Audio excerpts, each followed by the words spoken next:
Tikman mo na sa kusina ni Dex. Masaya at sulit sa lasa. Kusina ni Dex. Good morning mga kapanbarkada at good morning din sa aking mga kakusina ni Dex. Oh, nagulat pa kayo, wala ako sa special na kusina dahil ngayong araw nandito ako sa Cars Building para bisitahin ang isa sa mga magigiting na lady guard. Tara, samahan niyo ako. So ayan mga kapanbarkada at aking mga kakusina ni Dex. Ngayong araw kasama ko na ang aking kauna-unahang magiging bisita sa kusina ni Dex. So bago ang lahat, bumati ka muna. Hi, Sir Dex. Kumusta? Kamusta po? Pwede mo, bati ka muna sa ating mga... Si Melody. Lady Guardian sa Carson po. Okay, tapos tanong ko lang, ano yung pinaka-challenging as a lady guy? Yung trabaho mo? Ay, yung yung every day na time out of my gawin. Tapos yung mga check ng mga item dito. Tapos pwede malaman kung ilang taon ka na dito na nag-work. Sa open na po. Siyempre, umabot yung time na minsan pagod ka, di ba? Ano yung, kung sakasakali pagluluto kita, ano yung klase ng ulam or putahin na mawawala yung pagod mo pag nailuto sa'yo? Yung sir, yung kare-kare sir. Kare-kare? Ako doon. Wow! Isa sa mga recipe ko yan, gusto mo bang ipagluto kita yan? Wow, sir talaga. Oh, sure! Gusto kayo? Sige, antayin mo, babalikan kita para ipatikim sa mga recipe ko sa'yo na kare-kare. Yes! Thank you, sir. Thank you. Good day mga kapanbarkada at sa aking mga kakusina ni Dex. Ngayong araw, aking lulutuin ay pork pata, kare-kare ala Dex. For sure, ito yung mga laging pinipilahan isa sa mga handaan kasi sabi nga nila, sabaw pa lang, ulam na. So, mag-start na tayo. Mag-add tayo ng cooking oil. Para mas malasa yung pata natin, kailangan natin siyang i-stir fry. Add lang tayo ng heat sa pan natin. Then kanina, pinalambutan natin yung ating pata. Then tips ko lang, pag bibili kayo ng pata, kailangan sasabihin nyo sa tindera ay yung harap ng pata. O yung front na pinakapata. Kasi pag yung likod, medyo matigas na mas mahirap siyang palambutin kasi yun yung part na gamit sa parte ng baboy. Ayan, start na tayo stir fry ng ating pata. Yung mag-light brown lang, okay na yung pata natin. Para magkaroon siya ng smoky flavor. At ang isa magpapalinamnam sa pata natin ay yung peanut butter. Alam niyo ba, ang scientific name ng peanut ay Arachis hypogaea. O diba, may ulam ka na, may bago ka pang kaalaman ngayong araw. Tapos ang peanut ay kilala rin also as goobers. Siguro every 2 minutes, baliktarin lang natin yung ating pata. Nag-originate ang kare-kare sa Southern Philippines. And also, according sa mga Kapampangan, ang gamit nila dati oxtail beef, pwede rin try. Tapos did you know na dati ang kare-kare ay merong isda. So nag-level up ang ating mga Kapampangan dyan sa Pampanga. Tinanggal nila yung isda para mag-evolve yung flavor ng kare-kare. So dyan lang pumasok yung mga beef.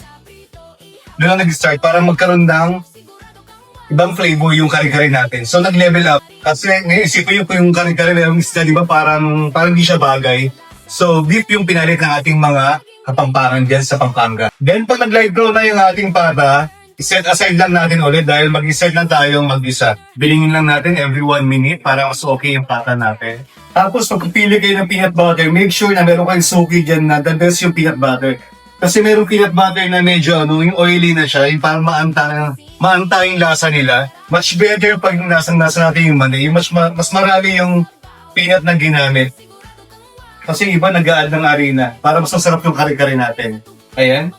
Pag nag-light brown na yung ating pata, set aside lang natin ulit. Then, mag-start na tayo mag-isa. Magbawasan tayo ng heat sa pan natin. Tapos, kung saan tayo nag-stir fry, doon tayo mag-igisa kasi, nandun na yung lasa ng pata natin. Kasi sayang pag tinapon natin yung sabaw kayo na pinagkuluan natin ng pata. Tapos, dito tayo nag-fry.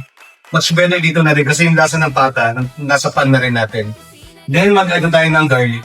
Mag-gisa-gisa tayo ulit. Then, next natin ang ating onion. Tapos yung patang na set aside natin, ibalik natin ulit sa pan natin. Pag light brown na yung ating garlic and onion, balik na natin yung ating pata. Then, mag-add tayo ng patis natin to level up yung lasa ng ating pata.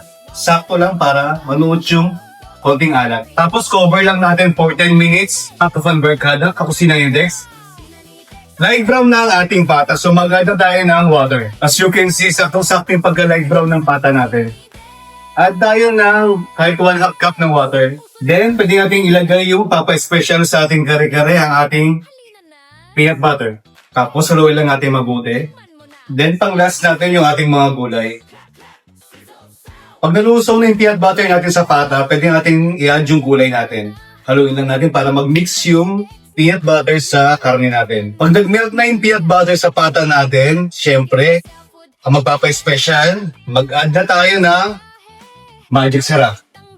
Dahil mas masarap ang lutuin pag binudburan ng magic sarap para mag-level up yung lasa ng kare-kare natin. Haluin lang natin mabuti. Then after, cover lang natin for 10 minutes. Then add na natin yung mga gulay. Then ready na ang ating pork pata kare-kare ala Dex.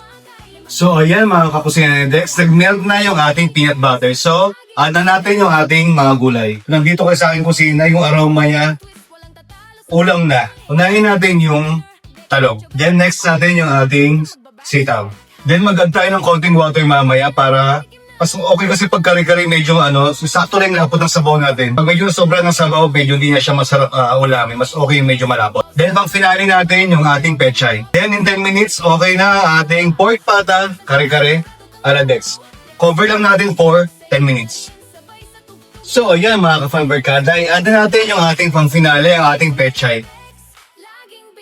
Dahil yung pechay yung pinakamalambot na gulay natin pang last. Then, cover lang natin for 5 minutes.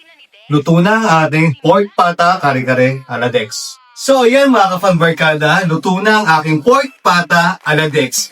And pahabol na trivia, alam nyo ba na ang kare-kare ay dinala sa atin ng mga Indian Sepoy soldiers. For sure, tanggal ang pagod mamaya ni Ate Melody pag natikman niyo tong aking pork pata ala Dex.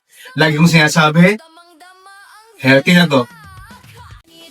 Wow, sarap, lutong bahay pero pang tope. Di sa prito, ihaw sabaw. Pag si Dex ang chef, sigurado kang wow. Yung kusina ni Dex, sayaw na rin. Sabay sa tugtugin habang kumakain. Masarap, masaya at sulit sa lasa. Kusina ni Dex, laging bida.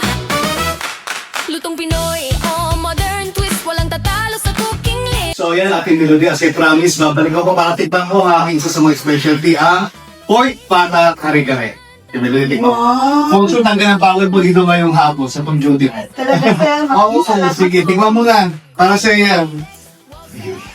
masarap. Oo. Kala ko kasi hindi. Pag uwi mo ngayon, magsahin ka na ng kanin, ready mo na, okay na yun. Kami na kulang doon. Di ba? Iwalang ka na mamaya. Sabaw pa lang, kulang. Kung sure ako masarap yan, kasi galing sa kusina ni Dex yan. At akong pwede luto ko na. Kumusta ating Elodie? Ang harap sir. Ha? Di ba? Mukhang kanin na lang mo. Natuwa si ate. So dahil dyan, may regalo sa'yo ang magic sarap. Dahil ngayon, nag-level up ng kusina ni Dex. Ngayon, ang nakakagil ng mga luto kayong mga ordinary Pilipino na lumalaban ng patas sa buhay. Mga magagawang Pinoy na lumalaban ng patas sa buhay. So, saludo tayo dyan. Yung melody para sa'yo. Thank you very much sir. Thank you. So, baka ngayon ulit ako siya ni Dex. Magic sarap. Thank you sir. Tikman mo na.